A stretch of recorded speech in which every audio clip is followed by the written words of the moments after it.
Welcome to Kanigiri teachers academy.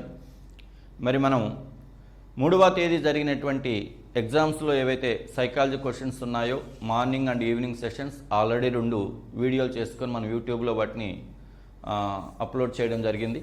మరి అవన్నీ మీ అందరికి కూడా ఉపయోగపడుతున్నాయని ఆశిస్తున్నాను.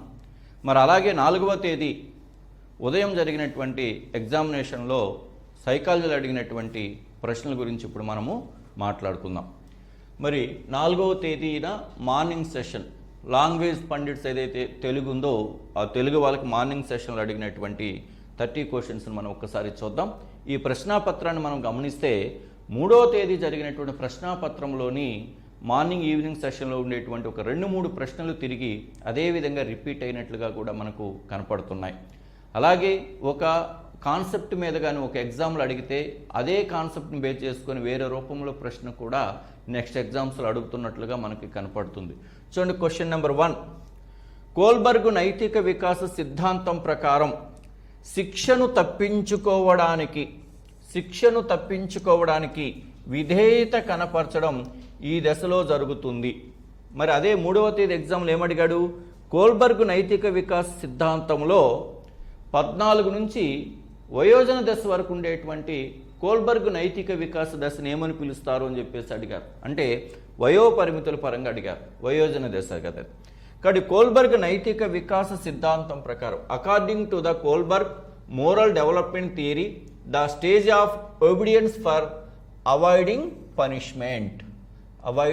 Punishment is exhibited at this stage. మరి ఎందుకని శిక్షను తప్పించుకోవడానికి పిల్లలు విధేయతను కనపరచడం అనేది ఈ దశలో జరుగుతుందంటే, సాధారణంగా కోల్బర్గ్ యొక్క నైతిక వికాసంలో 3 స్థాయిలు ఉంటాయని చెప్పాం. పూర్వ సాంప్రదాయ స్థాయిలో ఉండే దశలేంటి?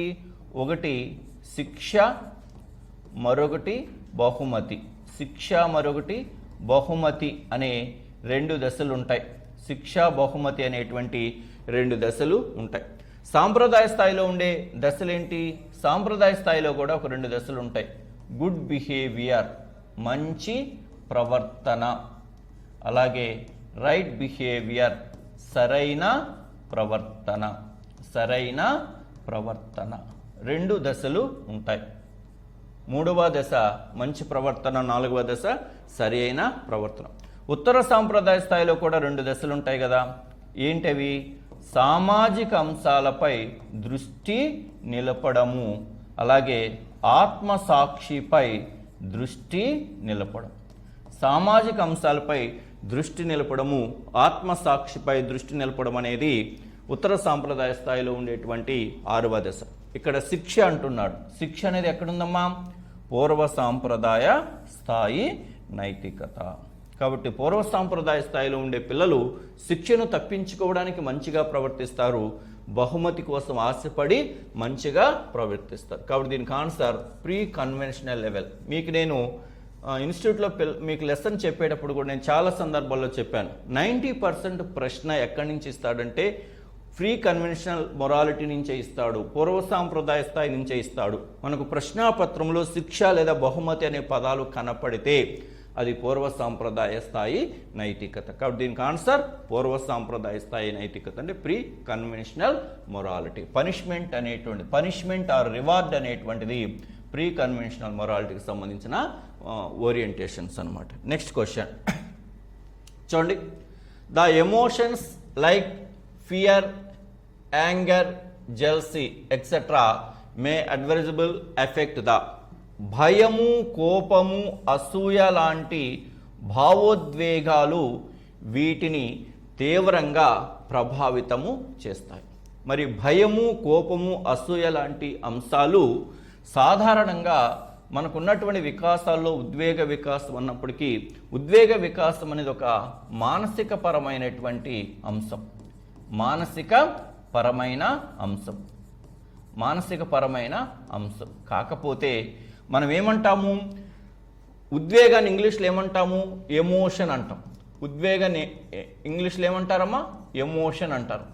ఎమోషన్ అనే ఆంగ్ల పదము దేని నుండి వస్తుంది? ఎమోవీర్ అనే లాటిన్ పదం నుండి వచ్చిందమ్మా. ఎమోవీర్ అనే లాటిన్ పదము నుండి వచ్చింది. లాటిన్ భాషలో ఎమోవీర్ అంటే అర్థం ఏంటి? మన యొక్క శరీరము మనస్సును కలియబెట్టిన స్థితి అని. మన శరీరము మనస్సును కలియబెట్టిన స్థితి అని చెప్పేసి చెప్పవచ్చు. మన శరీరము మనస్సును కలియబెట్టిన స్థితి అని అర్థం. ఉద్వేగాన్ని ఆంగ్లంలో ఎమోషన్ అంటారు. ఎమోషన్ అనే ఆంగ్ల పదము ఎమోవీర్ అనే లాటిన్ పదము నుండి వచ్చింది. లాటిన్ భాషలో ఎమోవీర్ అంటే అర్థము మన యొక్క శరీరము మనస్సును కలియబెట్టిన స్థితి. శరీరము మరియు మనస్సును కలియబెట్టిన స్థితే అని అంటే ఈ యొక్క ఎమోషన్స్ అనేవి మన యొక్క శారీరక మానసిక వికాసాన్ని ప్రభావితము చేస్తాయి. మన యొక్క శారీరక మానసిక వికాసాన్ని ప్రభావితం చేస్తాయి. కాబట్టి ఇక్కడ శారీరక పెరుగుదలను ప్రభావితం చేస్తాయి, మానసిక పెరుగుదలను ప్రభావితం చేస్తాయి. మరి నైతిక మరియు భాషాభివృద్ధి కూడా మానసిక పరమైనటువంటి అంశాలు. కాబట్టి ఇక్కడ ఆన్సర్ ఏమవుతుందంటే ఏబి మరియు సి.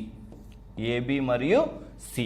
ఇక్కడ దీనికి ఆన్సర్స్ ఏమవుతాయంటే ఏ, బి మరియు సి. అంటే శారీరక పెరుగుదలను ప్రభావితం చేస్తాయి, మానసిక పెరుగుదలను ప్రభావితం చేస్తాయి, నైతిక మరియు భాషాభివృద్ధిని కూడా చేస్తాయి. ఇక్కడ నైతిక మరియు భాషాభివృద్ధి అనేది మానసిక పరమైనటువంటి అంశాలు. ఇది సెకండ్ వన్. నెక్స్ట్ క్వశ్చన్ చూడండి. With regard to the structural development during prenatal period, the foetal period.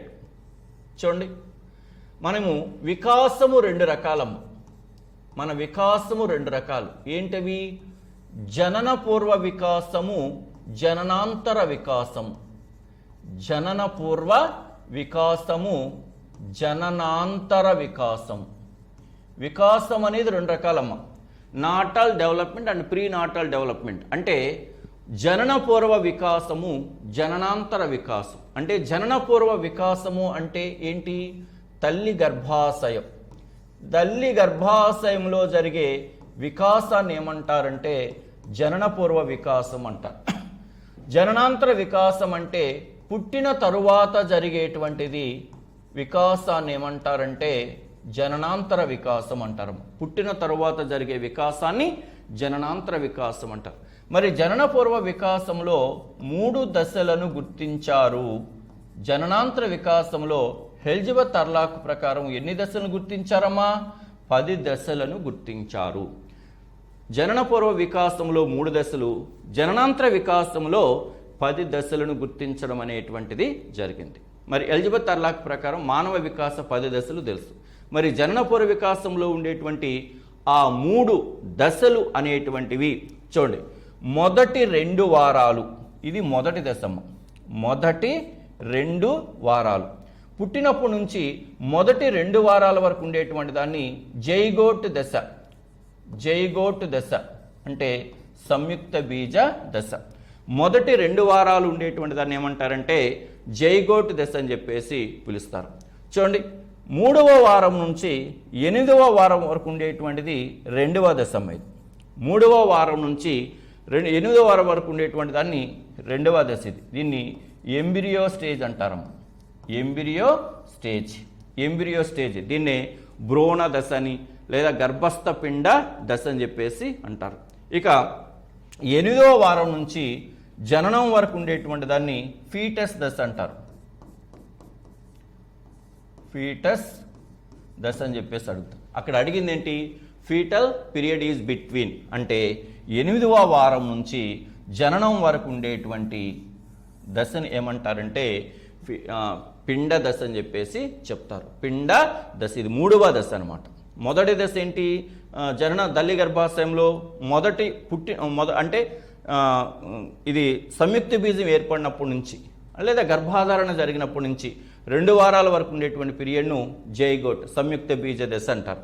ఆ యొక్క 2వ వారం లేదా 3వ వారం నుంచి 8 వారాలు అంటే 2 నెలలు. 8 వారాలు అంటే 2 నెలలమ్మ. 2 నెలలు.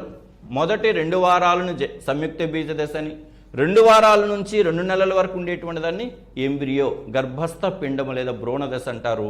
మరి 2 వారాల నుంచి జననం వరకు అంటే ఆ 9 నెలల వరకు ఉండేటువంటి పీరియడ్ని ఫీటస్ దశ అని చెప్పేసి పిలుస్తారు. కాబట్టి ఇక్కడ ఆన్సర్ ఏమవుతుంది? 8 వీక్ టు బర్త్. ఇది అంటే ఇక్కడ ప్రశ్న జననపూర్వ వికాసం మీద అడగడం అనేటువంటిది జరిగిందమ్మా. నెక్స్ట్ క్వశ్చన్ చూడండి. Each child should be helped with in the sphere of his own strength and limitations అంటే పరిమితులు అంటే చేయలేనివి లేదా బలహీనతలు అని, డిఫెక్ట్స్ అని. This educational implications is based on the following principle of development. ఇది వికాస నియమాలు లేదా వికాస సూత్రాలను ఆధారంగా చేసుకుని ఈ ప్రశ్న ఇవ్వడం జరిగింది. అంటే ఒక విద్యార్థి యొక్క బలాలు పరిమితులు అంటే విద్యార్థి యొక్క బలాలు పరిమితులు అంటే అర్థం ఏంటి? ఒక విద్యార్థి యొక్క సామర్థ్యాలు లోపాలను పరిగణలోకి తీసుకొని, అంటే బలాలు అంటే బలహీనతలు, బలాలు ఏ విషయంలో సమర్థత ఉంది, ఏ విషయంలో సమర్థత లేదు అనే అంశాలను పరిగణలోకి తీసుకొని దానికి అనుగుణంగా మనం విద్యాకృత్యాలను కానీ అందించినట్లయితే దాని అర్థమైంది ఆ విద్యార్థి యొక్క సామర్థ్యాలు లేదా లోపాలను పరిగణలోకి తీసుకొని విద్యార్థి పరంగా మనం కృత్యాలను ప్రవేశపెడుతున్నామంటే ఆ విద్యార్థి యొక్క వైయక్తిక భేదాలకు మనం ప్రాధాన్యత ఇస్తున్నామని. ప్రతి విద్యార్థిని ఒక ప్రత్యేకతగా మనం గుర్తిస్తే పిల్లల మధ్యన ఉన్నటువంటి వైయక్తిక భేదాలు మనము ప్రాధాన్యత ఇస్తున్నామని. కాబట్టి దీనికి ఆన్సర్ ఏమవుతుందమ్మా? ఇండివిడ్యువల్ డిఫరెన్సెస్ అనేటువంటిది అవుతుంది. అంటే విద్యార్థిలో ఉండేటువంటి బలాలు పరిమితులు ఏంటో దృష్టిలో పెట్టుకొని ఆ విద్యార్థి యొక్క సామర్థ్యాలకు సరిపోయే కృత్యాలు మనము సహాయం చేస్తున్నామంటే దాని అర్థం ఆ విద్యార్థి యొక్క వైయక్తిక భేదాలు మనము పరిగణలోకి తీసుకున్నామని అర్థం. నెక్స్ట్ వన్ చూడండి. క్రాల్ ప్రకారం ఒక వ్యక్తి యొక్క స్టేట్మెంట్ అడుగుతున్నారు. క్రాల్ ప్రకారం according to Krall, in the first phase of children writing development, speaking and writing are considered as.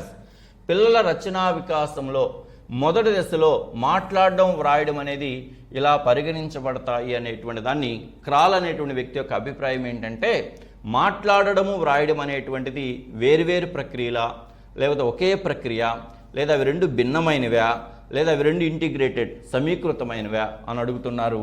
ఆయన భావన ప్రకారం ఈ రెండు సంబంధం లేని వేరువేరు అంశాలు, separate process.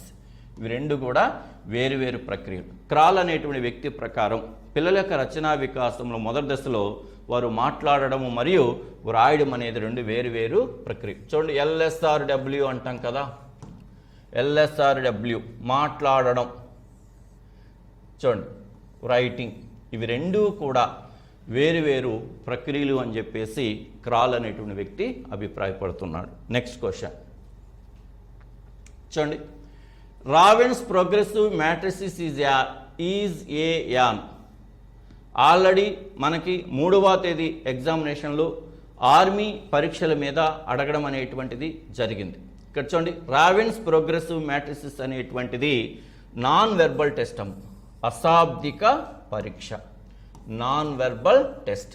Ravens progressive matrices, రావెన్స్లో 2 రకాలు ఉన్నాయి. రావెన్స్ ప్రోగ్రెసివ్ మ్యాట్రిసిస్ అనేది ఒకటి ఉంది, రావెన్స్ స్టాండర్డ్ కలర్డ్ పరీక్ష అనేటువంటిది కూడా ఒకటి ఉంది. కాబట్టి ఇది అశాబ్దిక పరీక్ష అవుతుంది, అశాబ్దిక పరీక్ష అవుతుంది, నిష్పాదన పరీక్ష కాదు. ఎందుకంటే రావెన్స్ ప్రోగ్రెసివ్ మ్యాట్రిసిస్ పరీక్ష అనేటువంటిది ఒక అశాబ్దిక పరీక్ష, ఇది ఒక అశాబ్దిక పరీక్ష, ఇది ఒక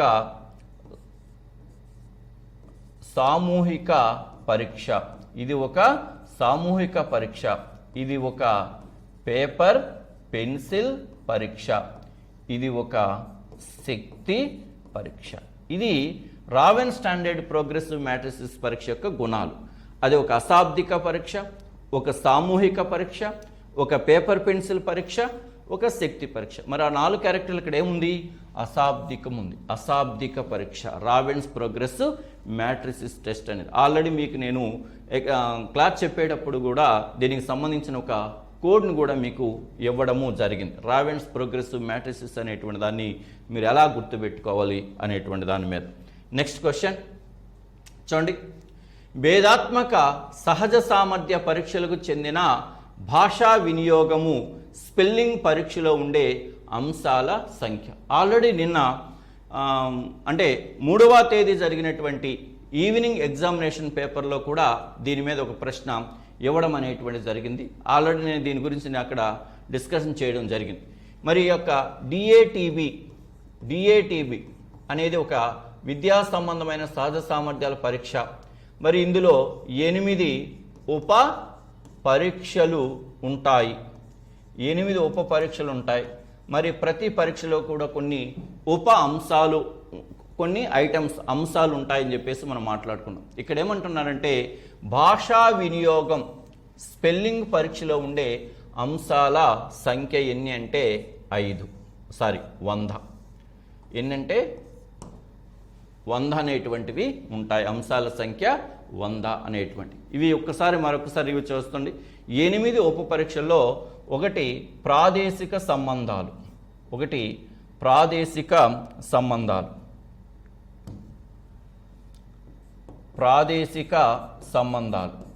ప్రాదేశిక సంబంధాల్లో ఉండే అంశాల సంఖ్య ఎన్ని అంటే 60 ఉంటాయి. ప్రాదేశిక సంబంధాల్లో ఉండే అంశాల సంఖ్య ఎన్ని అంటే 60 ఉంటాయి.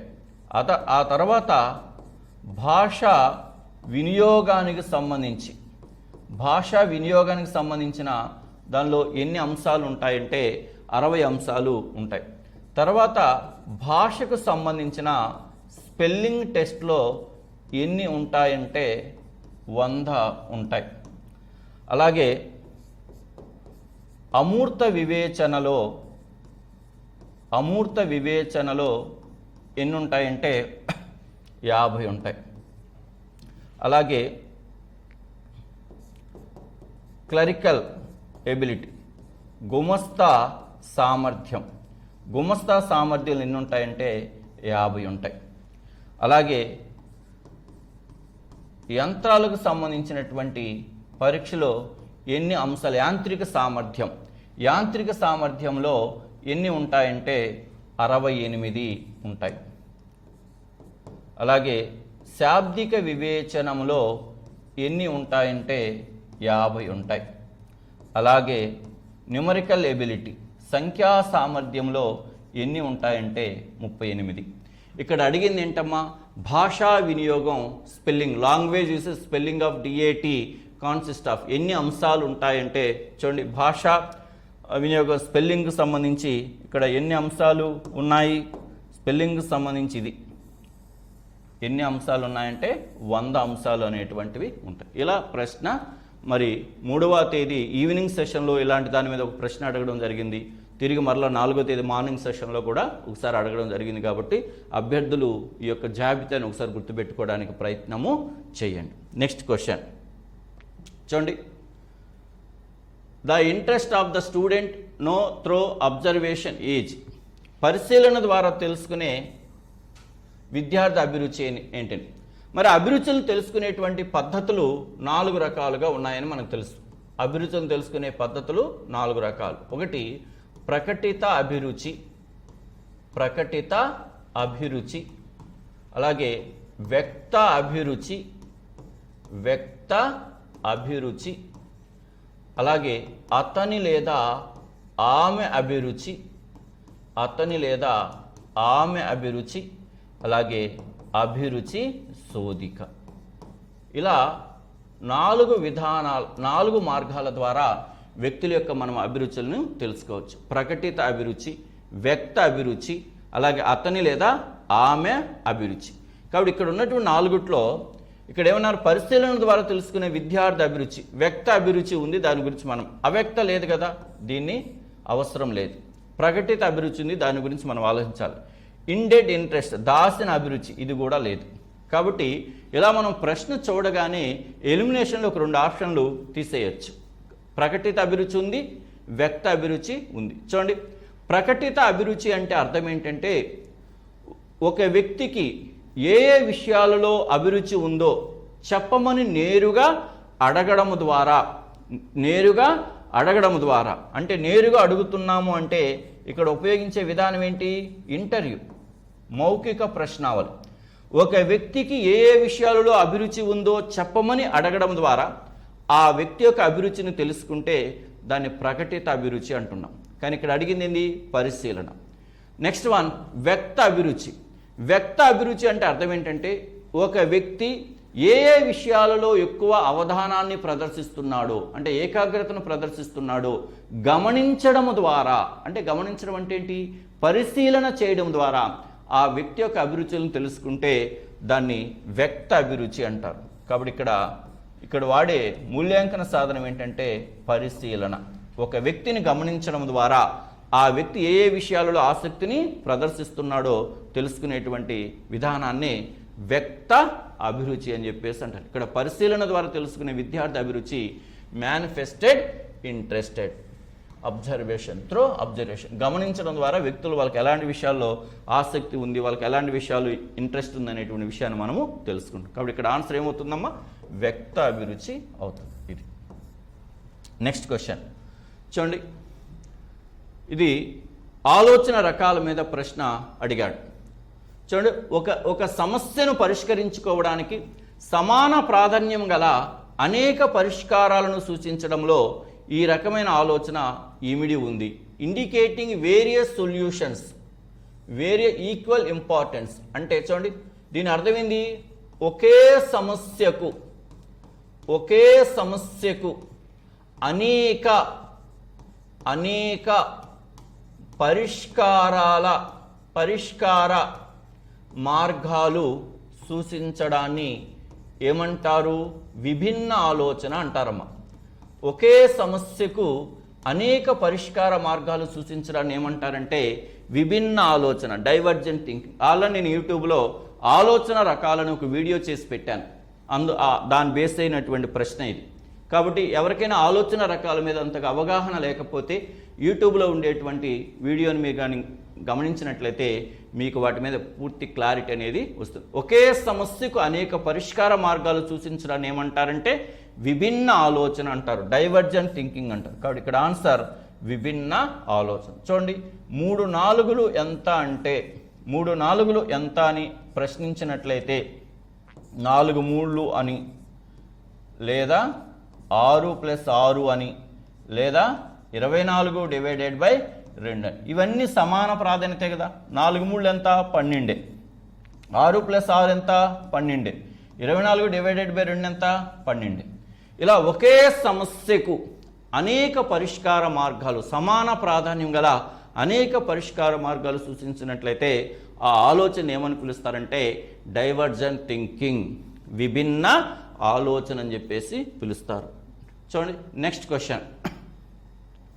సృజనాత్మకతను నిరోధించే వాటిలో వైఫల్య భయము ఈ తరహాకు చెందినది. ఇవి జనరల్ క్వశ్చన్స్, ఇవి మనం చదవాల్సిన అవసరం లేదు. జస్ట్ మనకున్న సాధారణ అవగాహనతో ఇలాంటి వాటికి మనం ఆన్సర్ చేయొచ్చు. అమాంగ్ బ్లాక్స్ టు క్రియేటివిటీ, అంటే బ్లాక్స్ అంటే ఆటంకము అని, లేదా అవరోధము అని. ఏదైనా మనం చేసే పనికి ఆటంకం లేదా అవరోధం కలిగిస్తే దాన్ని బ్లాక్స్ అంటాం. మరి ఇక్కడ దేనికి, క్రియేటివిటీకి, సృజనాత్మకతకు ఆటంకం లేదా అవరోధం అనేది ఏం కలుగుతుంది, ఫియర్ ఆఫ్ ఫెయిల్యూర్, ఫియర్ భయం. అంటే భయం వల్ల మనం కొత్తగా ఏం చేయలేకపోతున్నాం. కాబట్టి సృజనాత్మకతను నిరోధించే వాటిలో వైఫల్యం అనేటువంటిది, వైఫల్య భయము ఈ తరహాకు చెందినదంటే పర్సెప్షువల్ బ్లాక్స్, అంటే ప్రత్యక్ష అవరోధాలు. అంటే అర్థం ఏంటి, అర్థం చేసుకోవడంలో ఇబ్బందులు ఉండడం. కాబట్టి ఇక్కడ భయానికి అర్థానికి సంబంధం లేదు కదా. తర్వాత ఇంటలెక్చువల్ బ్లాక్స్, ప్రజ్ఞా అవరోధాలు, అంటే తెలివితేటలు తక్కువగా ఉండడం. భయానికి తెలివితేటలకు సంబంధం లేదు కూడా, అది కూడా కాదు. తర్వాత ఎమోషనల్ బ్లాక్స్, మరి భయం అనేది ఒక రకమైన ఉద్వేగమే కదమ్మా, భయం అనేది ఒక రకమైన ఉద్వేగమే కదా. కాబట్టి ఇది ఉద్వేగ అవరోధాలు అవుతాయి. ఎమోషనల్ బ్లాక్స్, ఉద్వేగ అవరోధాలు అవుతాయి. నెక్స్ట్ వన్ కల్చరల్ బ్లాక్స్, సాంస్కృతిక అంశానికి భయానికి సంబంధము లేదు. కాబట్టి సింపుల్, ఎవరైనా మనం జస్ట్ భయం అనేది ఒక ఉద్వేగం అని తెలిస్తే చాలు, అది ఉద్వేగపరమైనటువంటి ఆటంకం లేదా అంటే మనకున్నటువంటి భయం వల్ల మనం ఏది కూడా కొత్తగా ఒక పని చేయలేకపోతున్నామని. అంటే ఇది పిల్లల్లో ఎప్పుడు కూడా సృజనాత్మకతకు అతి ముఖ్యమైన అంశం ఏంటంటే స్వేచ్ఛ. పిల్లలు ఎలాంటి భయము బెరుకు లేకుండా తన యొక్క అభిప్రాయాలను స్వేచ్ఛగా బయటికి వ్యక్తపరచగలగాలి. ఎందుకంటే సృజనాత్మకత ఆలోచనకు ఒక పరిధి, ఒక అంతం అనేది ఉండదు. మరి ఫ్రీ మైండ్, స్వేచ్ఛగా ఉండాలి. కాబట్టి స్వేచ్ఛకు విరుద్ధ భావనే భయం. కాబట్టి ఆ భయం అనేది మరి సృజనాత్మకతను నిరోధించేటువంటి అంశం. నెక్స్ట్ క్వశ్చన్ చూడండి.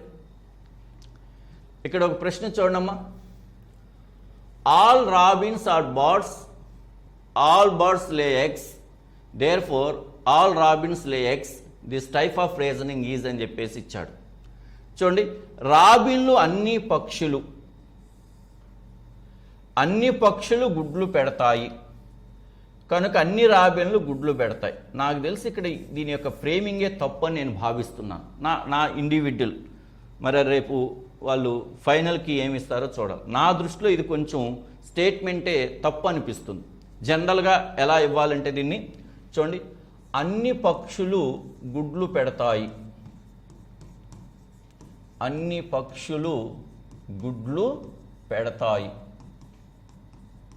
అన్ని పక్షులు గుడ్లు పెడతాయి. ఫస్ట్ స్టేట్మెంట్ ఇలా ఇవ్వాలి. రెండోది ఏమి ఇవ్వాలి? రాబిన్లు అన్ని పక్షులు, రాబిన్లు అన్ని పక్షులు. రెండో స్టేట్మెంట్ ఎలా ఇవ్వాలి?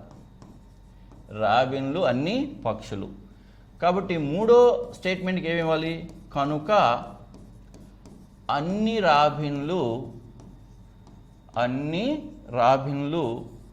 గుడ్లు పెడతాయి, అన్ని రాబిన్లు గుడ్లు పెడతాయి. ఇలా ఇవ్వాలి ప్రశ్న అనేటువంటి దాన్ని.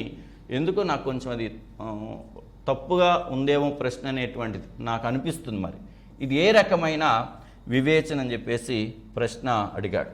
ఇది ఏ రకమైన వివేచన, this type of reasoning is అని చెప్పేసి అడిగాడు. సరే, ఇక్కడ వివేచనము అన్నప్పుడు, ఇక్కడ సాధారణంగా వివేచనం అనుకున్నప్పుడు ఇక్కడ సరళమైనటువంటిది వివేచనం కాదు, వర్గీకరణ వివేచనం కాదు, మరి ఇక్కడ కండిషనల్ నిబంధన షరతులతో కూడుకున్న వివేచన అనేది రెండు రకాలు, అగమన వివేచన, నిగమన వివేచన. ఇక్కడ ఈ మూడు కాదు కాబట్టి ఇక వివేచన అంటే ఇక్కడ సాధారణంగా మనం ఆగమన వివేచన అని చెప్పేసి ఆన్సరు చేయవచ్చు. వివేచన రెండు రకాలు, ఆగమన వివేచన, నిగమన వివేచన. కానీ ఇక్కడ ప్రశ్న అడిగితే చూడండి, అన్ని పక్షులు గుడ్లు పెడతాయి. కాబట్టి ఇదేంటి? సాధారణ అంశం, జనరల్ సాధారణ అంశం. కనుక అన్ని పక్షులు గుడ్లు పెడతాయన్న తర్వాత చివరికి ఏంటి? అన్ని రాబిన్లు గుడ్లు పెడతాయి. రాబిన్ అనేది పక్షుల్లో ఒక జాతి, ఒక రకం. అంటే ఇదేంటి? విడి అంశం లేదా ప్రత్యేక అంశం. పక్షుల్లో రాబిన్ అనేది ఒక విడి అంశం లేదా ప్రత్యేక అంశం. పక్షులు అనేది సాధారణ అంశం, రాబిన్ అనేది విడి అంశం. మరి సాధారణ అంశాల నుంచి విడి అంశాలకు వస్తున్నామంటే దాని అర్థం ఏంది? నిగమన వివేచనం. ప్రశ్న ఇలా ఇచ్చినట్లయితే ఇదేమవుతుందంటే డిడక్టివ్ రీజనింగ్ అనేటువంటిది అవ్వాలి. ఈ రకంగా ప్రశ్న అడిగితే ఇది ఏమవ్వాలంటే నిగమన వివేచనము కావాలి, నిగమన వివేచనము కావాలి. ఎందుకంటే పక్షులు అనేటువంటిది సాధారణ అంశము, పక్షి అనేది సాధారణ అంశము, రాబిన్ అనేది విడి అంశం. మరి సాధారణ అంశాల నుంచి విడి అంశాల వైపు వచ్చే ఆలోచన ఏమంటాము? నిగమన వివేచనం అంటాం. కానీ ఇక్కడ ప్రశ్న అనేటువంటిది అగమనం అనేటువంటిది ఉంది. కాబట్టి నాకు తెలిసి ఫైనల్ కీలో దీనికి యాడ్ స్కోరింగ్ ఇవ్వడానికి అవకాశం ఉంటుంది. ప్రశ్న అనేది నా వ్యక్తిగత అభిప్రాయం, ఇలా అడగకూడదు, దాన్ని కొంచెం ఫార్మేట్ చేంజ్ చేయాలి. అలా ఫార్మేట్ చేంజ్ చేస్తే ఆ ప్రశ్న ఏమవుతుందంటే నిగమన వివేచనం అవుతుంది. అంటే సాధారణ అంశాల నుంచి విడి అంశాలు లేదా ప్రత్యేక అంశాల వైపు ఆలోచన వెళ్ళడం అనేది నిగమన వివేచనము అవుతుంది. అది సరే. మరి దీని ప్రకారంగా వాళ్ళు ఇస్తే అగమనకి ఇస్తారో లేదా ఏమి ఇస్తారో చూడాలి. ప్రశ్న అయితే కొంచెం కన్ఫ్యూజ్గానే ఉంది. నెక్స్ట్ వన్ చూడండి. Next question, one of the following does not belong to the Hippocrates category. మనం 3వ తేదీ జరిగినటువంటి ఎగ్జామినేషన్లో కూడా హిప్పోక్రటిస్ వర్గీకరణ మీద ఒక ప్రశ్న అడిగాడు. ఏమని అడిగాడు? నల్లని స్రవము లేదా నల్లని ద్రవం స్రవించేటువంటి వారు హిప్పోక్రటిస్ వర్గీకరణలో ఏ రకానికి చెందుతారంటే విషణ్ణువు రకానికి చెందుతారు. కాబట్టి చూడండి, ఒక కాన్సెప్ట్ తీసుకుని దాని మీద భిన్న రకాలుగా ప్రశ్న అడుగుతూ వెళ్తున్నాడు. మరి హిప్పోక్రటిస్ వర్గీకరణలో ఎన్ని రకాలు ఉంటారు? 4 రకాలు ఉంటారు. ఔత్సాహికుడు, విషణ్ణువు,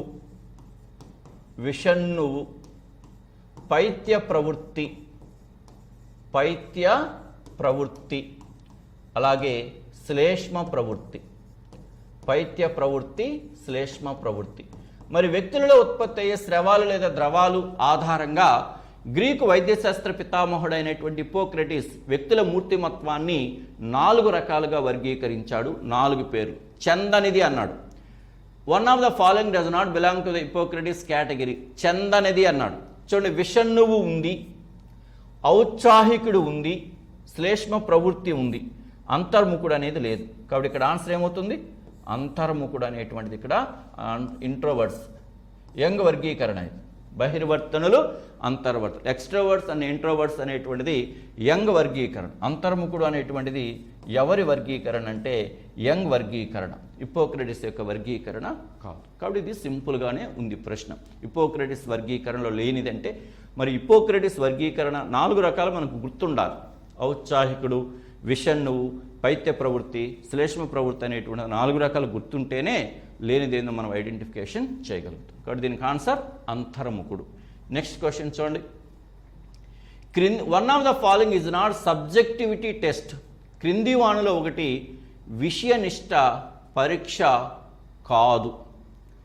విషయనిష్ట పరీక్ష కాదు.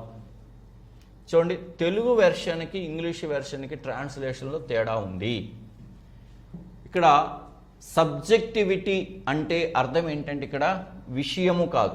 ఇక్కడ దీని ప్రకారంగా చూస్తే సబ్జెక్టివిటీ అంటే అర్థము వ్యక్తి అని, వ్యక్తినిష్ట అని ఇవ్వాలి. ఇక్కడ సబ్జెక్టివిటీ అంటే వ్యక్తినిష్ట అని ఇవ్వాలి.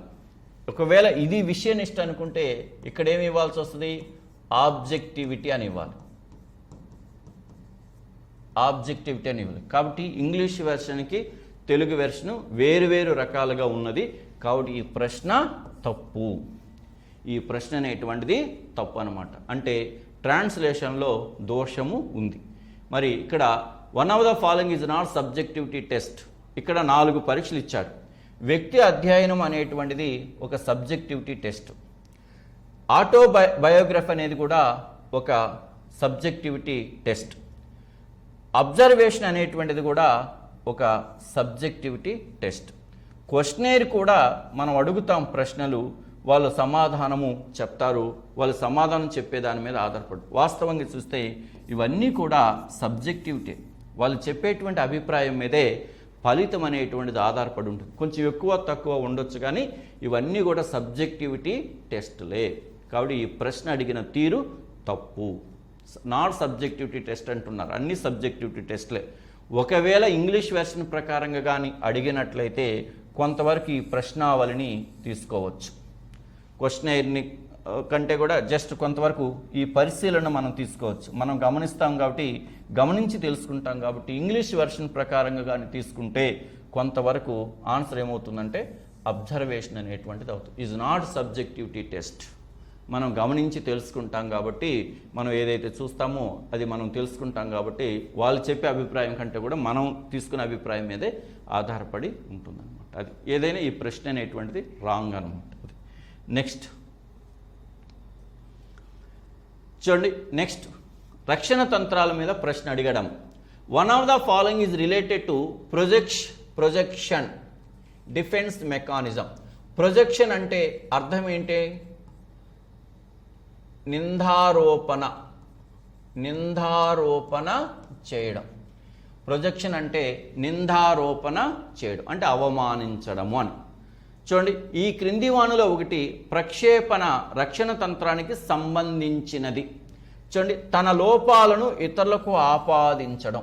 కాబట్టి ఇక్కడ answer attributing once fault to others. తన లోపానికి గల కారణాలను ఇతరుల మీద నింద వేస్తే అది ప్రొజెక్షన్, నిందారోపణ అవుతుంది.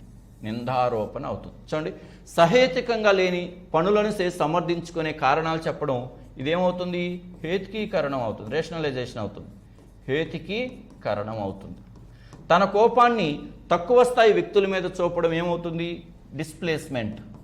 అత్త మీద కోపం దుత్త మీద చూపడం విస్థాపనము అవుతుంది. అత్త మీద కోపం దుత్త మీద చూపడం. ఒక రంగంలో రాణించలేకపోతే లేదా ఓడిపోతే ఇంకొక రంగాన్ని ఎంచుకోవడం ఏమవుతుంది? కాంపన్సేషన్, పరిహారము అవుతుంది. ఏమవుతుంది? పరిహారము అవుతుంది. ఇక్కడ నిందారోపణం అడిగారు కాబట్టి ఆన్సర్ ఏమవుతుందంటే నెంబర్ 1, తన లోపాలను ఇతరులకు ఆపాదించడాన్ని ప్రక్షేపణం అని చెప్పేసి చెప్తాం. నెక్స్ట్ క్వశ్చన్ చూడండి. సంఘర్షణ మీద అడిగాడమ్మ. Approach conflict occurs. ఉపగమ సంఘర్షణలు. ఆల్రెడీ మనం 3వ తేదీ జరిగినటువంటి ఎగ్జామినేషన్లో కూడా మనం ఒకటి ఉపగమ పరిహారం మీద ఒక ప్రశ్న చూసాం. చూడండి, ఉపగమ అంటే 2 ప్లస్లే. ఉపగమ అంటే 2 ప్లస్లే. 2 అనుకూలమైన అంశాల మధ్య జరిగే సంఘర్షణనే ఉపగమ సంఘర్షణ అంటారు. చూడండి, 2 ఆకర్షణీయం కాని లక్ష్యాల మధ్య ఎన్నిక తప్పనిసరి అయితే దీన్ని ఏమంటారు? పరిహార సంఘర్షణ అంటారు. అంతే కదా. 2 ఆకర్షణీయం కాని లక్ష్యాల మధ్య ఎన్నిక తప్పనిసరి అయితే దాన్ని పరిహార సంఘర్షణ అంటారు. 2 ప్రతికూల అంశాలు, 2 ఆకర్షణీయమైన లక్ష్యాల మధ్య ఎంపిక చేసుకోవలసి వస్తే దాన్నే ఉపగమ సంఘర్షణ అంటారు. కాబట్టి ఇక్కడ ఆన్సర్ ఉపగమ సంఘర్షణ అంటే 2 ఆకర్షణీయమైన లక్ష్యాల మధ్య ఎంపిక చేసుకోవలసి వస్తే దాన్నే ఉపగమ సంఘర్షణ. చూడండి, ఒక ఆకర్షణీయమైన మరొక ఆకర్షణీయం కాని లక్ష్యాల మధ్య ఎంపిక అవసరమైనప్పుడు, ఒకటి ఇష్టము ఒకటి ఇష్టం లేదు, దాన్ని ఏమంటాము? ఉపగమ పరిహార అంటాం. ఉపగమ పరిహారం అని చెప్పేసి అంటాం. నెక్స్ట్ 1, 2 లేదా అనేక లక్ష్యాల మధ్య అనుకూల ప్రతికూల విషయాలు ఉండటం వల్ల దాన్ని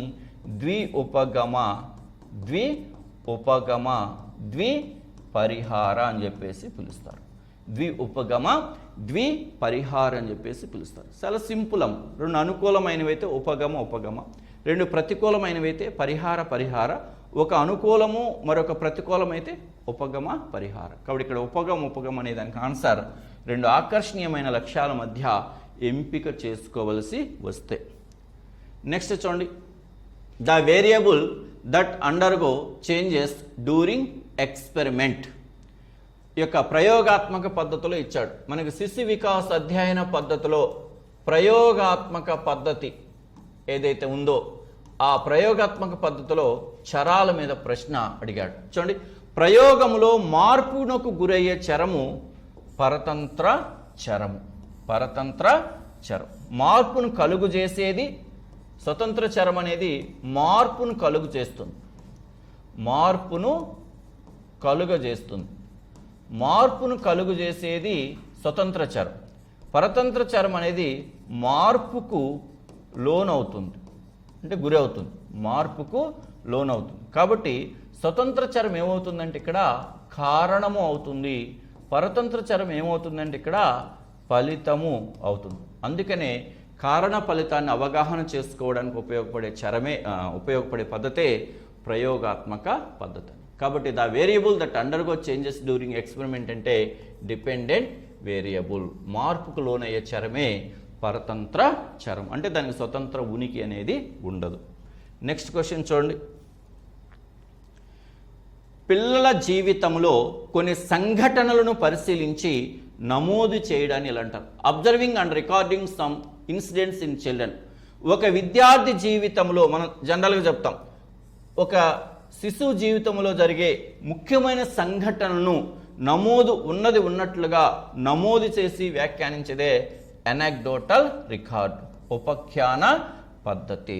ఇది కూడా శిశు వికాస్ అధ్యయన పద్ధతుల నుంచి. ఇంతకుముందు మనం అడిగిన ప్రశ్న శిశు వికాస్ అధ్యయన పద్ధతుల నుంచే, ఇది కూడా శిశు వికాస్ అధ్యయన పద్ధతుల నుంచి. అంటే 2 ప్రశ్నలు ఇచ్చాడు ఒకే కాన్సెప్ట్ నుంచి. కాబట్టి పిల్లల జీవితంలో జరిగే ముఖ్యమైన సంఘటనలను పరిశీలించి నమోదు చేయడం ఏమంటారంటే ఎనాక్డోటల్ రికార్డ్ అంటారు, ఉపఖ్యాన పద్ధతి. నెక్స్ట్ 1 చూడండి, one of the following is not correct with respect to the concept. భావన అనే అంశం మీద అడిగాడు. చూడండి, భావన కాన్సెప్ట్. భావన అనే పదానికి అర్థం ఏంటమ్మా? భావన అంటే అర్థం ఏంటి? కొన్ని సామాన్య లక్షణాలు కలిగిన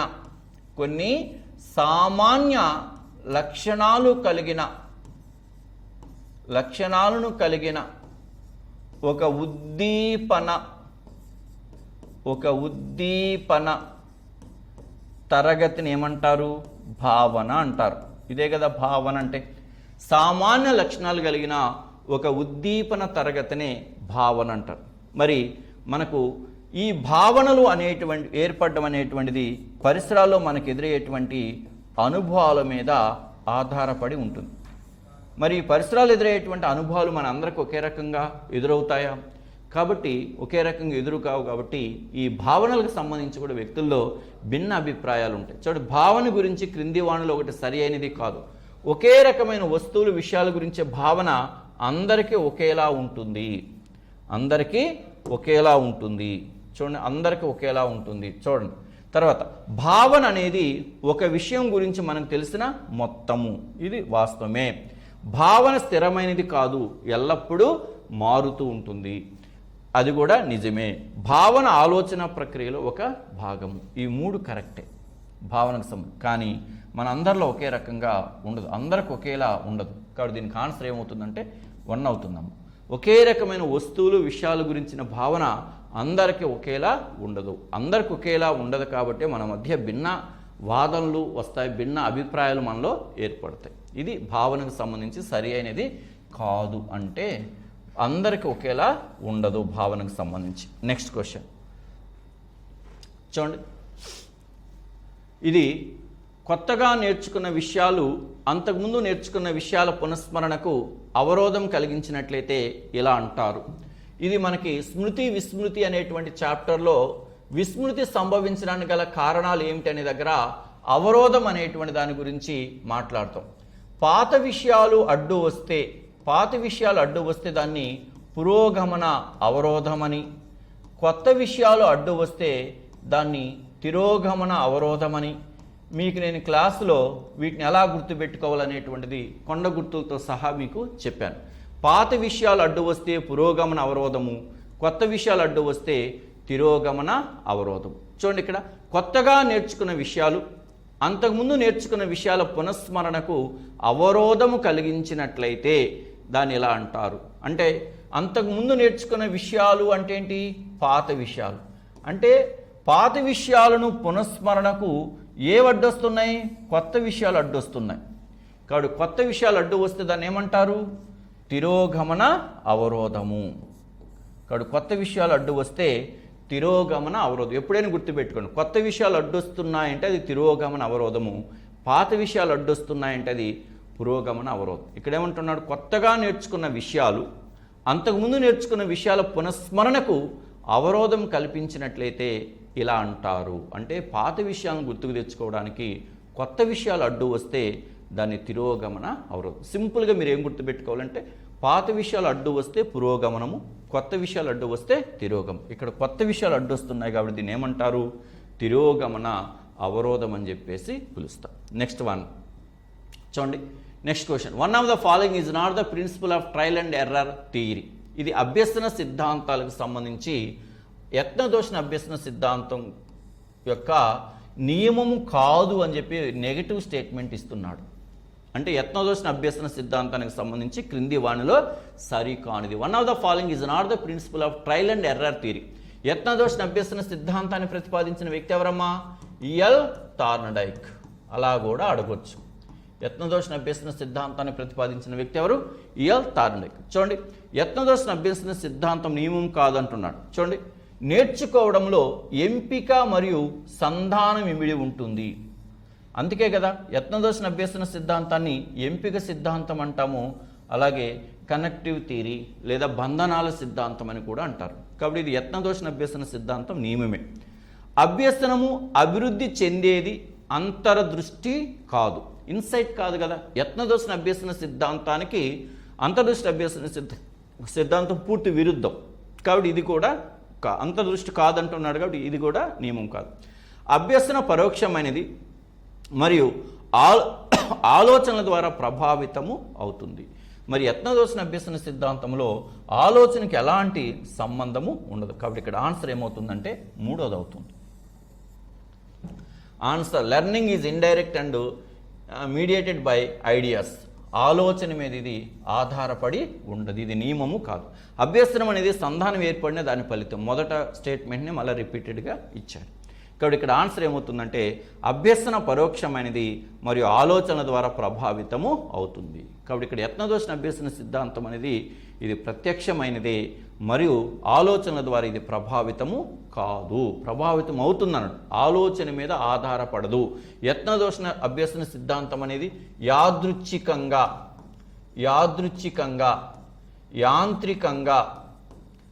యాంత్రికంగా గుడ్డిగా జరిగేదే తప్ప ఆలోచనకి ఏమాత్రము అవకాశం అనేటువంటిది ఉండదు. కాబట్టి ఇక్కడ ఆన్సర్ ఏమవుతుందమ్మా, మూడవది ఆన్సర్ అవుతుంది. ఆలోచన ద్వారా ప్రభావితం అవుతుంది అనేది యత్నదోషణ అభ్యసన సిద్ధాంతం యొక్క నియమము కాదు. ఆలోచన ద్వారా ప్రభావితం అయ్యేది అంతర్దృష్టి అభ్యసనం.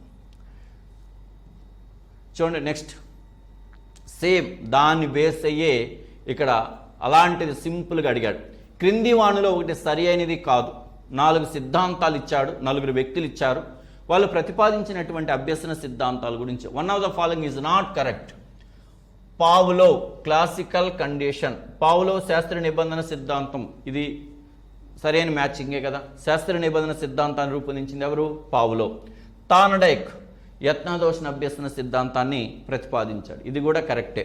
స్కిన్నర్ కార్యసాధక నిబంధన సిద్ధాంతాన్ని ప్రతిపాదించాడు, ఇది కూడా కరెక్టే. మరి సరి అయినది కాదు, ఈ 3 కరెక్ట్ అంటే ఇక సరి అయినది కానిది కోహెలర్ ప్రతిపాదించినటువంటి అభ్యసన సిద్ధాంతము ఏంటమ్మా? కోహెలర్ ప్రతిపాదించింది ఏంటి? అంతర్దృష్టి అభ్యసనం. కోహెలర్ ప్రతిపాదించింది ఏంటి? అంతర్దృష్టి అభ్యసనం. కానీ ఇక్కడ ఏమిచ్చాడు? ఆవిష్కరణ అభ్యాసం ఇచ్చాడు. మరి ఆవిష్కరణ అభ్యసనాన్ని ప్రతిపాదించింది ఎవరు? బ్రోనర్. ఆవిష్కరణ అభ్యసనాన్ని ప్రతిపాదించిన వ్యక్తి ఎవరు?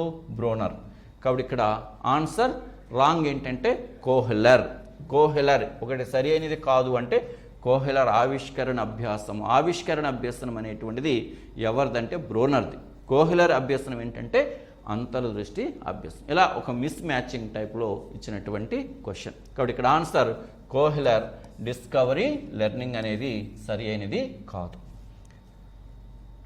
చూడండి నెక్స్ట్, మాస్లో అవసరాల అనుక్రమణ సిద్ధాంతం ప్రకారం ఉన్నత స్థాయి అవసరము కానిది. As per Maslow hierarchy of needs, the need which is not high level need. చూడండి, అబ్రహం మాస్లో తన యొక్క అవసరాల అనుక్రమణ సిద్ధాంతంలో 5 రకాల అవసరాలను పేర్కొన్నాడు. 5 రకాల అవసరాలను పేర్కొన్నాడు. ఈ 5 రకాల అవసరాలను వాటి యొక్క ప్రాధాన్యత క్రమంలో చేర్చాడు కదా. వాటి యొక్క ప్రాధాన్యత క్రమంలో చేర్చాడు. ఏంటి? 1 శారీరక అవసరాలు, 2 రక్షణ అవసరాలు, 3 ప్రేమ సంబంధిత అవసరాలు, 4 గుర్తింపు అవసరాలు, 5 ఆత్మ ప్రస్తావన అవసరాలు, సెల్ఫ్ యాక్చువలైజేషన్ నీడ్స్. ఇలా 1 శారీరక అవసరాలు, 2 రక్షణ అవసరాలు, 3 ప్రేమ అవసరాలు, 4 గుర్తింపు గౌరవ అవసరాలు, 5 ఆత్మ ప్రస్తావన అవసరాలు. ఇలా అవసరాలను వాటి యొక్క ప్రాధాన్యత క్రమాన్ని అమర్చారు. ఈ యొక్క శారీరక మరియు రక్షణ అవసరాలను ఏమంటారంటే లో ఆర్డర్ నీడ్స్ అంటారమ్మ, నిమ్న క్రమ అవసరాలు అంటారమ్మ. శారీరక మరియు రక్షణ అవసరాలను ఏమని పిలుస్తారంటే లోయర్ ఆర్డర్ నీడ్స్, నిమ్న క్రమ అవసరాలు అని చెప్పేసి పిలుస్తారు. శారీరక మరియు రక్షణ అవసరాలను నిమ్న క్రమ అవసరాలు అని చెప్పేసి పిలుస్తారు. కానీ ప్రేమ, గుర్తింపు, ఆత్మ ప్రస్తావన అవసరాలను హై ఆర్డర్ నీడ్స్ అంటారమ్మ, ఉన్నత క్రమ అవసరాలు అంటారు. ప్రేమ, గుర్తింపు, ఆత్మ ప్రస్తావన, ఆ మూడింటిని ఏమంటారంటే హయ్యర్ ఆర్డర్, ఉన్నత క్రమ అవసరాలు లేదా ఉన్నత స్థాయి అవసరాలు అని పిలుస్తారు. ఇక్కడ అడిగిన ప్రశ్న ఏంటి? మాస్లో అవసరాల అనుక్రమణ సిద్ధాంతం ప్రకారం ఉన్నత స్థాయి అవసరము కానిది. చూడండి, ఆత్మ సాఫల్య అవసరము, ఈ ఆత్మ సాఫల్యం కానీ, గుర్తింపు కానీ, ప్రేమ కానీ 3 ఉన్నత స్థాయి అవసరం. ఇది ఉన్నత స్థాయి అవసరం. ప్రేమ, వాత్సల్యం ఉన్నత స్థాయి అవసరం. రక్షణ అవసరం అనేది ఏంటి? నిమ్న క్రమ అవసరం. కాబట్టి ఇక్కడ ఆన్సర్ ఏంటి? రక్షణ అవసరం. గుర్తింపు, గౌరవం అనేటువంటిది కూడా ఉన్నత స్థాయి అవసరం. కాబట్టి ఇక్కడ సేఫ్టీ నీడ్స్ అనేటువంటిది ఉన్నత స్థాయి అవసరము కానిది. కాబట్టి చాలా సింపుల్గానే ప్రశ్న అడిగాడు. కాకపోతే దీనికి మనం ఆన్సర్ చేయాలంటే ఆ అబ్రహం మాస్లో సూచించిన 5 రకాల అవసరాలు తెలియాలి. ఆ 5 రకాల అవసరాలలో లో ఆర్డర్ నీడ్ ఏంటో తెలియాలి, హయ్యర్ ఆర్డర్ నీడ్ ఏంటో తెలియాలి. తెలిసినట్లయితే అప్పుడు మనం వాటిని సులభంగా గుర్తించవచ్చు. నెక్స్ట్ క్వశ్చన్ చూడండి. అభ్యసన బదలాయింపుకు సంబంధించి సాధారణీకరణ సిద్ధాంతాన్ని ప్రతిపాదించినది. మరి అభ్యసన బదలాయింపు సిద్ధాంతాల మీద ప్రశ్న అడగడం అనేటువంటిది జరిగింది. చూడండి, the theory of generalization regarding transfer of learning is proposed by. Generalization థియరీని ప్రతిపాదించిన వ్యక్తులు ఎవరని ఇక్కడ 4 ఇచ్చారు. చూడండి, ఈఎల్ థార్న్డైక్. ఈఎల్ థార్న్డైక్ యొక్క సిద్ధాంతం ఏంటమ్మా? ఐడెంటికల్ ఎలిమెంట్ థియరీ, సమరూప మూలకాల సిద్ధాంతము. సమరూప మూలకాల సిద్ధాంతం. థార్న్డైక్ యొక్క అభ్యసన బదలాయింపు సిద్ధాంతం ఏంటంటే సమరూప మూలకాల సిద్ధాంతం. మరి చార్లెస్ జడ్ సాధారణీకరణ సిద్ధాంతము. చార్లెస్ జడ్ సాధారణీకరణ సిద్ధాంతం. మరి అభ్యసన బదలాయింపు సిద్ధాంతాల్లో వుడ్వర్త్కు ఎలాంటి సిద్ధాంతం అనేది లేదు. డబ్ల్యూసి బాగ్లే ఆదర్శాల సిద్ధాంతము. డబ్ల్యూసి బాగ్లే ఆదర్శాల సిద్ధాంతం. కాబట్టి ఇక్కడ అడిగింది ఏంటి? సాధారణీకరణ సిద్ధాంతం. కాబట్టి సాధారణీకరణ సిద్ధాంతాన్ని ప్రతిపాదించిన వ్యక్తి ఎవరు? Charles Z. Charles Z. ఇలా సింపుల్గానే అడిగాడు. వ్యక్తి ఇచ్చాడు, ఆ వ్యక్తి ప్రతిపాదించినటువంటి సాధారణీకరణ సిద్ధాంతాన్ని ఎవరు ప్రతిపాదించారని చెప్పేసి అడుగు. ఒక్కొక్కసారి మనం సిద్ధాంతం కాకుండా వ్యక్తి ఇచ్చి ఆయన ప్రతిపాదించిన సిద్ధాంతం ఏంటని కూడా అడగొచ్చు. కాబట్టి సాధారణీకరణ సిద్ధాంతాన్ని ప్రతిపాదించిన వ్యక్తి ఎవరంటే చార్లెస్ జడ్. చూడండి, నెక్స్ట్ వన్. నిర్దేశిక మంత్రణలో ప్రధాన పాత్ర కలిగినది.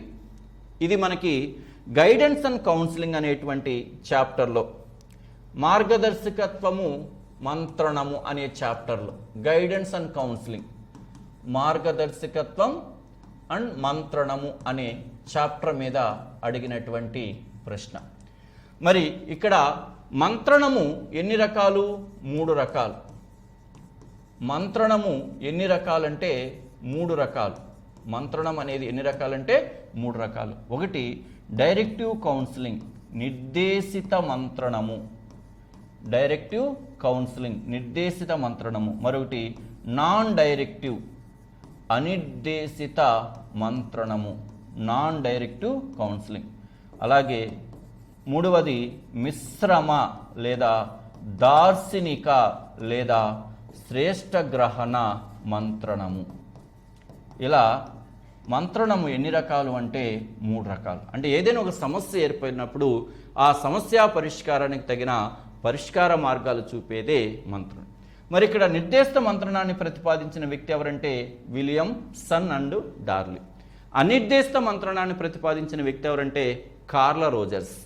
మిశ్రమ మంత్రణాన్ని ప్రతిపాదించిన వ్యక్తి ఎవరంటే ఎఫ్సి థార్న్. వ్యక్తుల మీద కూడా అడుగుతాడమ్మ. నిర్దేశిత మంత్రణం వచ్చేసి విలియం సన్ అండ్ డార్లే, అనిర్దేశిత మంత్రణం వచ్చేసి కార్ల రోజర్స్, మిశ్రమ మంత్రణం వచ్చేసి ఎఫ్సి థార్న్.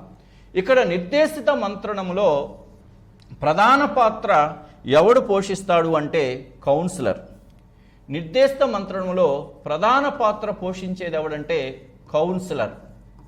కౌన్సిలర్ ప్రధాన పాత్రను పోషిస్తాడు. అనిర్దేశిత మంత్రణంలో ప్రధాన పాత్ర పోషించేది ఎవరంటే కౌన్సిలింగ్. ప్రధాన పాత్ర పోషించేది ఎవరంటే కౌన్సిలింగ్. నిర్దేశిత మంత్రణంలో ప్రధాన పాత్ర కౌన్సిలర్ పోషిస్తాడు. కౌన్సిలర్ అన్నీ తానై నిర్వర్తిస్తాడు. కౌన్సిలర్ ఏది చెప్తే కౌన్సిలర్ దాన్ని తూచా తప్పకుండా పాటించడం అనేటువంటి జరుగుతుంది. ఈ యొక్క నిర్దేశిత మంత్రణంలో ప్రధాన ఉద్దేశం ఏంటంటే సమస్యకు పరిష్కారం చూపడం. అందుకని దీనికి మరొక పేరు ఏంటంటే సమస్య పరిష్కార మంత్రణం అని చెప్పేసి, సమస్య కేంద్రీకృత మంత్రణం అని కూడా నిర్దేశిత మంత్రణాన్ని చెప్తారు. అనిర్దేశిత మంత్రణంలో కౌన్సిలింగ్కి ప్రధాన పాత్ర ఉంటుంది. అవసరం అంటే అవకాశం ఇస్తే కౌన్సిల్ తన సమస్యను తానే యొక్క సమస్యను స్వయంగా పరిష్కరించుకోగలుగుతాడు. అందువల్ల దీన్ని ఏమంటారంటే సహాయార్థి. కేంద్రీకృత మంత్రణం అని చెప్పేసి అంటారు. చూద్దాం ఇక్కడ నిర్దేశిత మంత్రంలో ప్రధాన పాత్ర కలిగినది ఎవరు అంటే చూడండి, కౌన్సిలర్. మంత్రణకుడికి ప్రధాన పాత్ర ఉంటుంది, కౌన్సిలర్కి ప్రధాన పాత్ర ఉంటుంది. ఈ యొక్క నిర్దేశిత మంత్రం యొక్క ప్రధాన ఉద్దేశం ఏంటి? సమస్యకు పరిష్కారం చూపడం.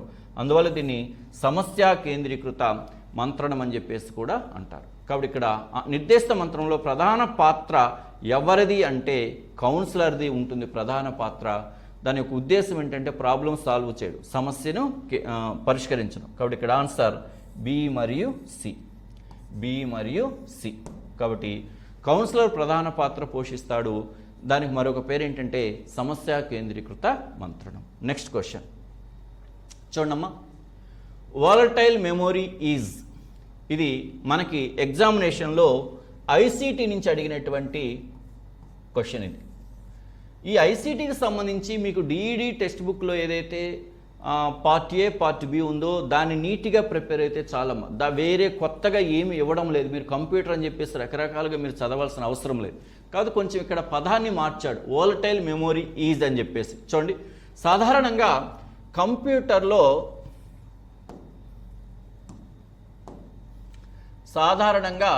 కంప్యూటర్లో మెమొరీ అనేది రెండు రకాలుగా ఉంటుందాం. కంప్యూటర్లో మెమొరీ అనేది రెండు రకాలుగా ఉంటుంది. ఏంటి ఆ రెండు రకాల మెమొరీ అంటే ప్రైమరీ మెమొరీ లేదా మెయిన్ మెమొరీ, అలాగే సెకండరీ మెమొరీ అని చెప్పేసి రెండు రకాలుగా ఉంటుంది. ప్రైమరీ మెమొరీ అంటే అర్థం ఏంటంటే సిపియులో ఉండేటువంటి మెమొరీ, సిపియులో నిల్వ ఉంటుంది, ఎప్పుడు కావాలంటే అప్పుడు మనం దాన్ని ఉపయోగించుకోవచ్చు. సెకండరీ మెమొరీ అంటే అర్థం ఏంటంటే సిపియుకి వెలుపల ఉండేది అని. వెలుపల ఉండే మెమొరీని ఏమంటారంటే సెకండరీ మెమొరీ అంటారు. సిపియులో ఉండేటువంటి మెమొరీని ప్రైమరీ మెమొరీ అంటారు. అది నిల్వ ఉంటుంది, ఎప్పుడు కావాలంటే అప్పుడు దాన్ని మనం ఉపయోగించుకోవచ్చు. సెకండరీ మెమొరీ అంటే సిపియుకి వెలుపల ఉండేటువంటిది. మనం ఉపయోగించేటువంటి పెన్ డ్రైవ్స్ కానీ మెమొరీ కార్డ్స్ కానీ ఇవన్నీ కూడా సిపియుకి వెలుపల ఉండేటువంటి మెమొరీ. కాబట్టి ఇక్కడ అడిగింది ఏంటంటే వాలటైల్ మెమొరీ ఈజ్ అని. అంటే ఈ ప్రైమరీ మెమొరీకే మరొక పేరు ఏంటంటే వాలటైల్ మెమొరీ అమ్మ. సెకండరీ మెమొరీకి మరొక పేరు నాన్ వాలటైల్ మెమొరీ అమ్మ. ఈ యొక్క ప్రైమరీ మెమొరీకే మరొక పేరు వాలటైల్ మెమొరీ, అలాగే సెకండరీ మెమొరీకే మరొక పేరు నాన్ వాలటైల్ మెమొరీ. మరి సిపియుకు అనుసంధానించబడి ఉండి మనం ఎప్పుడు కావాలంటే అప్పుడు ఉపయోగించుకోవడానికి వీలుగా ఉండేటువంటి మెమొరీ ఏంటి? ఇక్కడ జనరల్గా కంప్యూటర్లో ఏమంటాము? RAM, random access memory. Random access memory ఇది వాలటైల్ మెమొరీ అంటే ప్రైమరీ మెమొరీ. ర్యామ్ అనేటువంటిది ప్రైమరీ మెమొరీ. ఇక్కడ ఎఫ్డిడి ఫ్లాపీ డిస్క్ డ్రైవ్ అనేది కానీ, హెచ్డిడి హార్డ్ డిస్క్ డ్రైవ్ అనేటువంటిది కానీ, ROM Rome read only memory కానీ, ఇవి మూడు కూడా ఏంటంటే non volatile memory. Non volatile memory అవుతాయి ఈ మూడు. RAM, RAM random access memory అనేది ఒకటే సిపియుకి అనుసంధానించబడి ఉంటుంది. సిపియుకి అనుసంధానించబడి ఉంటుంది కాబట్టి దీన్ని ప్రైమరీ మెమొరీ అని కూడా పిలుస్తారు. ఇది ఆర్ఏఎం అని ర్యాండమ్ యాక్సెస్ మెమొరీ అనేటువంటిది ఈజ్ ఎ వాలటైల్ మెమొరీ. సిపియులో నిక్షిప్తం చేయబడి ఉంటుంది, మనం ఎప్పుడు కావాలంటే అప్పుడు ఉపయోగించుకోవడానికి అవకాశం ఉంటుంది. ఇక ఫ్లాపీ డిస్క్ డ్రైవ్ కానీ, హార్డ్ డిస్క్ డ్రైవ్ కానీ, రీడ్ ఓన్లీ మెమొరీ కానీ ఇవన్నీ సిపియుకి వెలుపల ఉండేటువంటి మెమొరీకి సంబంధించినటువంటి అంశాలు. ఇది నేరుగా మనకు పుస్తకంలో ఉండేటువంటిది. కాకపోతే అక్కడ ఈ పదం లేదు, వాలటైల్ అనే పదం లేదు. మనకి మీరు అక్కడ ఏం చదువుకుంటారంటే ప్రైమరీ సెకండరీ మెమొరీ అంటారు. కాబట్టి దాని బేస్ అయిన మీరు ఎలిమినేషన్ విధానంలో అయినా సరే దీన్ని మీరు ఆన్సర్ చేసుకోవచ్చు. అక్కడ మీరు ప్రైమరీ మెమొరీ అనేటువంటిది ఇది ఒక్కటే భిన్నమైంది. ఈ మూడు ఒకే రకం, ఎఫ్డిడి, హెచ్డిడి, ఆర్ఓఎం అనేటువంటిది ఇది. ఓకే, నెక్స్ట్ చూడండి. The field of learning domain that one student exhibits in assessing the performance of his follow student. చూడండి, ఇది అభ్యసన రంగాల మీద అడిగిన ప్రశ్న. అభ్యసన రంగాల మీద అడిగిన ప్రశ్న ఇది. ఒక విద్యార్థి తన తోటి విద్యార్థి నిష్పాదనను మదింపు చేయడంలో ప్రస్ఫుటించే రంగం. నిష్పాదనను మదింపు చేయడం, మదింపు అంటే ఏంటి? మూల్యాంకనం. మరి మూల్యాంకనం అనే లక్ష్యం కలిగినటువంటి రంగం ఏంటమ్మా? జ్ఞానాత్మక రంగం. అంతే, జ్ఞానాత్మక రంగం.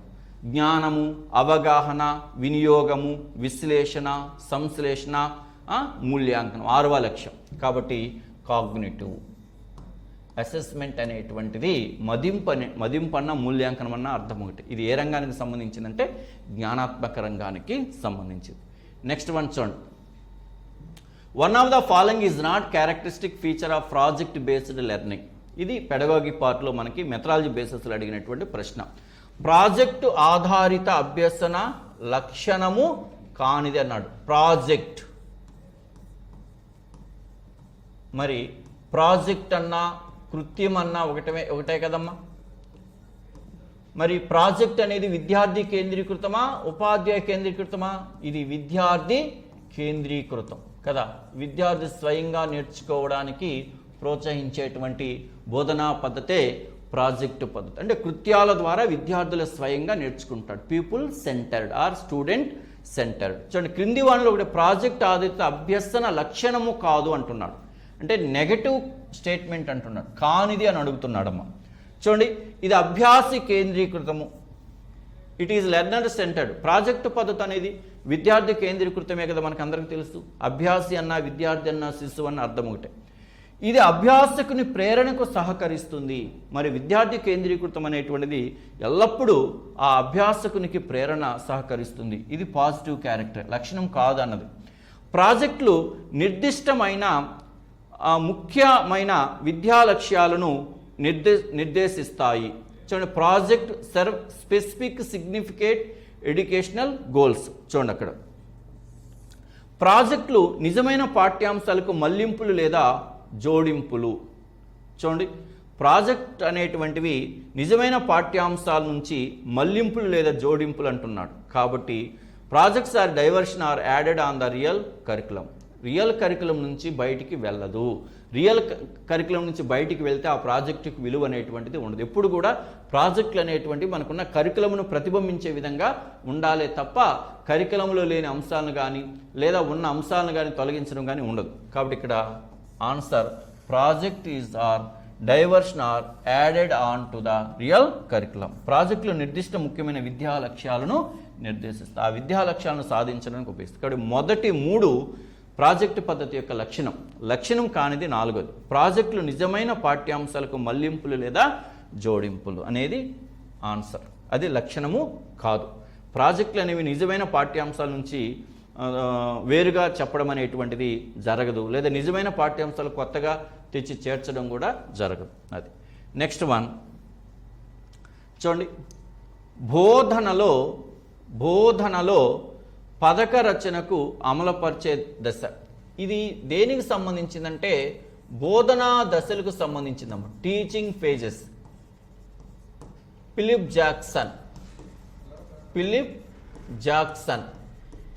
జాక్సన్ ఎన్ని బోధనా దశలు చూపించాడు? 3. ఇవేంటి? పూర్వ చర్యా దశ, పరస్పర చర్యా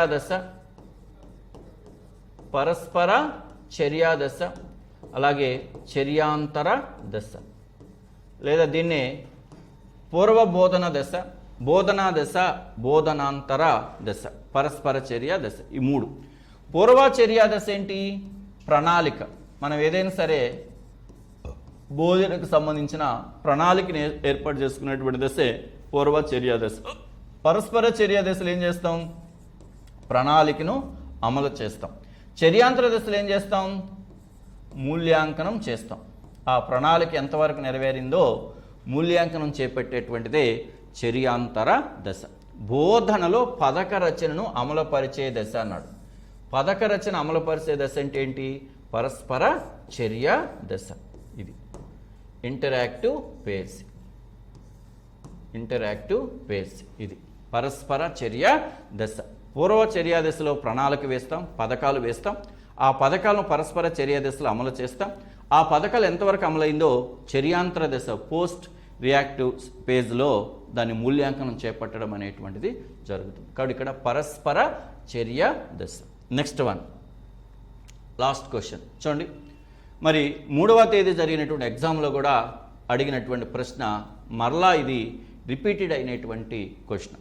ఇది మనకు ఎక్కడైనా మాట్లాడుకోవచ్చు. ఇది ఆర్టీ యాక్ట్లో ఈ పదం మనకి వస్తుంది, అలాగే ఎన్ఈపి 2020లో ఈ పదం వస్తుంది, అలాగే ఎన్సిఎఫ్ 2005లో కూడా ఈ పదాలు వాడుతూ ఉంటారు. అంటే బాల్యారంభ లేదా పూర్వ ప్రాథమిక విద్యకు సంబంధించినటువంటిది. మరి చూడండి, ఈసిసిఈ అనేది అని దాన్ని అంటున్నారు. చూడండి, early care and child education, early childhood care and education, education care for children at early child curricular education, early care and child education, బాల్యారంభ శిశు సంరక్షణ విద్య, early care and child education, early care and child education. అందుకనే కదా ఇది శిశు సంరక్షణ విద్య, బాల్యారంభ సంరక్షణ విద్య అని చెప్పేసి పిలుస్తారు. సంరక్షణ అంటే కేర్ అని, early care and child education, బాల్యారంభ సంరక్షణ విద్య అని. దానికి దాన్ని ఎక్స్టెన్షన్ అడిగాడు, విస్తరించమని చెప్పేసి అడిగాడు. అక్కడ ఇంగ్లీష్ ఓన్లీ 3వ తేదీ అడిగిన దాంట్లో ఓన్లీ ఇంగ్లీష్ పదాలే అడిగాడు. ఇక్కడ ఇంగ్లీష్ మరియు తెలుగు పదాలు 2 ఇవ్వడం అనేటువంటి జరిగింది. ఇది 4వ తేదీ మార్నింగ్ సెషన్లో జరిగినటువంటి క్వశ్చన్ పేపర్కి సంబంధించినటువంటి 30 ప్రశ్నలు. వీటిని అర్థం చేసుకోండి. అర్థం చేసుకున్న దానికి అనుగుణంగా మీ యొక్క రివిజన్ని లాస్ట్ మీరు ఎగ్జామ్ రాసేంత వరకు కూడా కొనసాగించండి. మరి ఇలా ప్రతిరోజు నాకు వీలైనంత వరకు మరి ఇప్పుడు జరిగేటువంటి ఎగ్జామ్కి సంబంధించినటువంటి క్వశ్చన్ పేపర్స్ను మీకోసం అనాలిసిస్ చేసి యూట్యూబ్లో అప్లోడ్ చేయడం జరుగుతుంది. కాబట్టి ప్రతి ఒక్క అభ్యర్థి కూడా వీటిని సద్వినియోగం చేసుకొని సక్సెస్ అవ్వాలని కోరుకుంటూ సెలవు తీసుకుంటుంది. Thank you.